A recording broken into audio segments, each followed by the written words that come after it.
आज आपण एक अत्यंत शुभ, पवित्र आणि श्रद्धायुक्त व्रताविषयी जाणून घेणार आहोत. ते व्रत म्हणजेच वरदलक्ष्मी व्रत. श्रावण महिना म्हणजे श्रद्धा, भक्ती आणि देवी देवतांच्या कृपा प्राप्तीचा पवित्र काळ. या महिन्यात येणारा दुसरा शुक्रवार अत्यंत शुभ मानला जातो आणि याच दिवशी केलं जातं वरदलक्ष्मी व्रत. वरदलक्ष्मी व्रत म्हणजे काय, तो कसं करायचं, का करायचं, याची संपूर्ण माहिती आज आपण या व्हिडिओमध्ये घेणार आहोत. अशाच आध्यात्मिक व्हिडिओंसाठी आपल्या चॅनलला सबस्क्राईब करा. वरद म्हणजे वर देणारी. लक्ष्मी म्हणजे केवळ संपत्तीच नाही तर सौभाग्य, संतती, आरोग्य, समाधान देणारी देवी. हे व्रत स्त्रियांनी मोठ्या श्रद्धेने, भक्तीने आणि निष्ठेने केल्यास लक्ष्मी मातेची कृपा नक्कीच प्राप्त होते. या व्रतामुळे केवळ दारिद्र्य नाही तर आयुष्यातील अडचणी, कष्ट, मनशांतीचा अभाव या सर्व गोष्टी दूर होतात. स्कंद पुराण आणि वराह पुराण यामध्ये या व्रताचा उल्लेख आढळतो. याबद्दल एक कथा अशी सांगितली जाते की एक निर्धन ब्राह्मण पत्नी होती. तिच्या पतीचं आरोग्य खूप खराब होते. घरात दारिद्र्य होतं. एक दिवस तिला एका साधूने वरदलक्ष्मी व्रत करण्याचा सल्ला दिला. तिने 8 शुक्रवारी हे व्रत केले.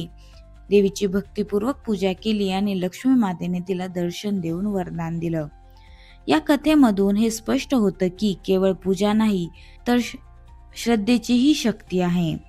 व्रत करणाऱ्या स्त्रीने सकाळी लवकर उठून स्नान करावं, घर स्वच्छ करावं, पूजनासाठी एक छोटं देऊळ तयार करावं, त्यावर पाट, रांगोळी, फूल वापरून सजावट करावी, लक्ष्मी मातेची मूर्ती किंवा फोटो ठेवावा.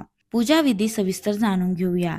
देवीसमोर तांदूळ, फूल, हळद, कुंकू, सुपारी आणि तुपाचा दिवा ठेवावा. देवीला पंचामृताने स्नान घालावं. दूध, दही, मध, साखर, तूप एकत्रित करून. त्यानंतर तिला नवीन वस्त्र अर्पण करावं.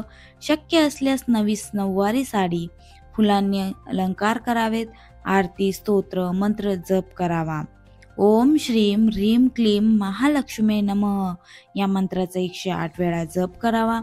श्री सुक्तम, लक्ष्मी अष्टोत्तर शतनामावली, कनकधारा स्तोत्र या स्तोत्रांचे वाचन करावे.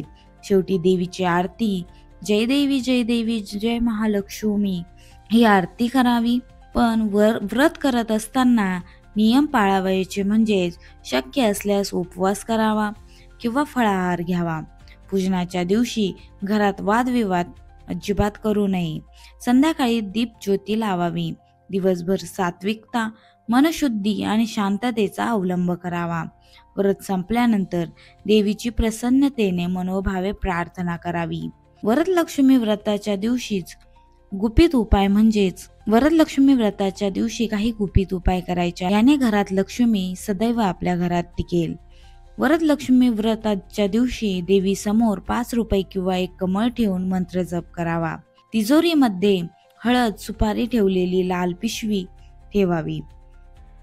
संध्याकाळी तुपाचा दिवा प्रज्वलित करावा आणि त्यामध्ये लवंग, केशर, तुळशीपत्र घालावे. एक वाटीत तांदूळ, गूळ आणि दूध अर्पण करावे. लक्ष्मी मातेच्या पायांची रांगोळी काढावी. प्रवेशद्वार स्वच्छ असावे. लक्ष्मी ही केवळ बाह्य धनाची देवी नाही, ती आपल्या अंतःकरणातल्या शुद्धतेची, नम्रतेची आणि भक्तीची तसेच समाधानाची देवी आहे. हे व्रत करताना आपल्या आतल्या दोषांचं विसर्जन करावे. अहंकार, लोभ, क्रोध आणि त्या जागी श्रद्धा, सेवा आणि समर्पण या गोष्टी ठेवाव्यात. या व्रताने अनेक लोकांना अनुभव आले आहेत. अनेक लोकांच्या घरामध्ये हे व्रत केल्यानंतर चमत्कार घडले आहेत. आरोग्य, संपन्नता, नोकरीत यश, आर्थिक अडचणी दूर होतात. सासू सुनांच्या नात्यात गोडवा निर्माण होतो. पतीचं प्रेम आणि संतती सुख प्राप्त होते. हे सगळं या व्रताच्या कृपेने अनेकांना अनुभवायला मिळालं आहे. त्यामुळे तुम्हीही हा दिवस सोडू नका.